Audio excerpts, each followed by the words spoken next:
Welcome to the Deep Dive. Today we're exploring the incredible history of Braga in Portugal, a city that's been around for, 2,000 years. Pretty much, yeah. 2 millennia. Think about that. Layers upon layers of history. And that's what we're diving into. We want to see how these different historical periods, particularly the Roman roots and the big Baroque flourishing, how they shaped the city you see today. Exactly. We're looking at how Bracara Augusta became the Braga of today, focusing on those really strong Roman foundations and that very visible Baroque overlay. Okay, let's start at the beginning then. Bracara Augusta, founded under Emperor Augustus. That name alone tells you it was important from the start, right? Oh, absolutely. It wasn't just some small outpost. It was a proper Roman civitas, a major administrative and military hub for the region. And can you still, see traces of that Roman city? You absolutely can if you know where to look. There are archaeological remains, of course, but even the layout of some streets still hints at the original Roman grid plan. It's subtle, but it's there. Wow. So the roads we walk on might follow ancient paths. And a key part of any Roman city was the forum, wasn't it? Definitely. The absolute heart of the city. It wasn't just for markets. It was, the center for public administration, religious life, civic gatherings. Everything important happened there. And have they found where Braga's forum was?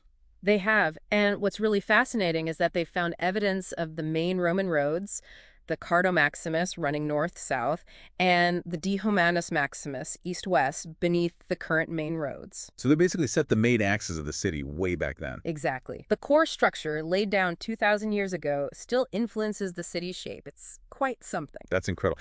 And thinking about Roman public life, the baths, the thermas, they were huge too, weren't they? Oh yeah, essential. And not just for getting clean.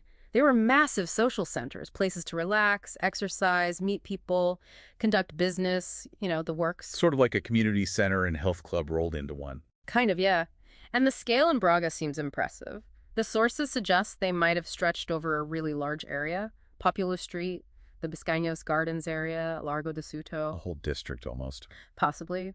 There's even talk of maybe a public charity building connected to the complex. It shows how important public well-being and communal life were in Roman urban planning. Really paints a picture. So if someone visiting Braga today wants to see this Roman past, where should they go? Well, the first stop has to be the Diogo de Sousa Archaeological Museum. It's packed with finds from Roman Braga, pottery, mosaics, inscriptions. It really brings Bracara Augusta to life. Right, the museum.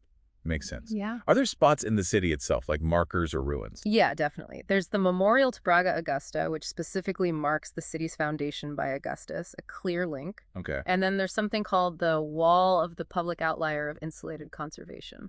Bit of a mouthful. Huh, yeah. What is... Basically, it shows you the outline using carved stones of Roman apartment blocks, the insulae. So you get a feel for the residential side of the city. Ah, so not just grand public buildings, but where people actually lived. Exactly. And there are smaller clues, too, like a specific type of Roman brick found at the base of a later school building. Showing how building techniques carried on. Precisely. Or how later builders reuse materials. It's these little details. And some street names, like St. Paul's Street, probably follow Roman routes. Even the site of Santiago Church might have Roman origins. It's all layered. Fascinating. What about the Fonte do Idolo, the idol fountain? That sounds really interesting. It is. It's a very significant Roman religious site, a natural rock spring sanctuary dedicated to a local, probably pre-Roman deity, maybe someone called Tungunabiago. A local god. So the Romans didn't just impose their own. No, there was often a blend. Syncretism, they incorporated local beliefs.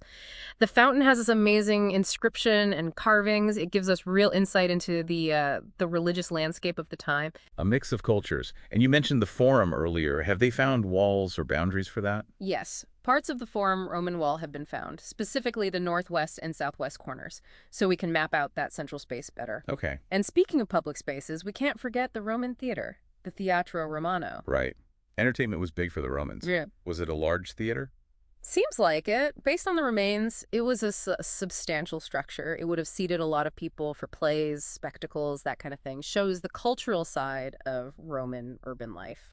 And I read something about an impluvium found in a basement. Yeah, that's a great detail. An impluvium is that shallow basin in the central courtyard, the atrium of a Roman house. It collected rainwater from an opening in the roof. Oh, right. For water collection. Exactly. Yeah. Finding one in the basement of a building on Rua dos Capelistas gives you this really intimate glimpse into Roman domestic life. Practical design. It really connects you to how people live day to day.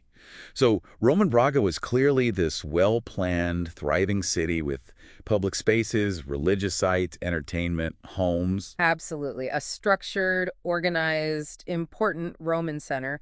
The whole package. Now, the sources we looked at, they seem a bit quieter on the Oh, centuries between the Romans and the Baroque period. Is that right? that's a fair point. Yeah, the information, at least in these specific documents, is less dense for that intermediate period, the Visigothic era, the early medieval times. So, like a gap in the story. Not necessarily a complete gap in Braga's history, but maybe less architectural evidence highlighted in these sources, or perhaps periods of less grand-scale construction compared to the Roman and Baroque eras. But key places definitely continued. The cathedral, the Sé Primicial, is the prime example. Its origins are much older, and it obviously remained hugely important right through. Okay, so the city kept evolving, even if we don't have as many details here about, say, the 8th or 10th century buildings. Precisely. It wasn't static. And we do see hints of Christian structures emerging, like the Chapel of the Signor of the Stone mentioned. This shows the shift towards a Christian landscape, paving the way for what came later. Which brings us neatly to the Baroque period.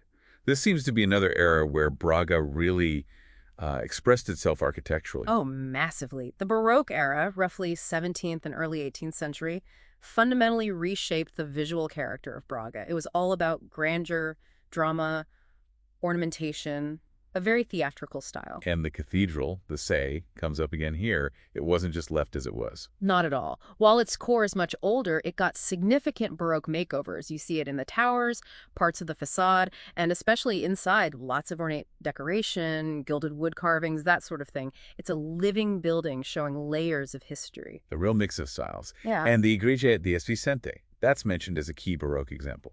Yes, Esficente is often highlighted as a very representative piece of Baroque church architecture. You'd expect to see typical features like a highly decorated facade, maybe twisted columns, dramatic use of light and shadow inside, designed to inspire awe. And it wasn't just churches, was it?